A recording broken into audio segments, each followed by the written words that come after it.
जानते हैं कि मैंने अपना राजनीति जब शुरू किया था तो चोरीलाम से किया था, और आज जब मैं अपना आखिरी लास्ट पॉलिटिकल मंच से कभी भाषण दूंगा कोई भी पार्टी के लिए, तो ये एकदम ठीक बनता है कि जहां से मैंने शुरू किया था चोरीलाम में, वहीं में मैं अपना फाइनल मैसेज आपको दूं। आपका बुबागरा इस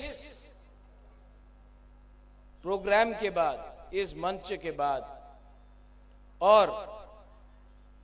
राजनीति में नहीं रहेगा। मैं छोड़ रहा हूं, मुझे दुख लगता है, लेकिन मैंने आपके लिए बहुत फाइट किया। ये मेरा फाइनल,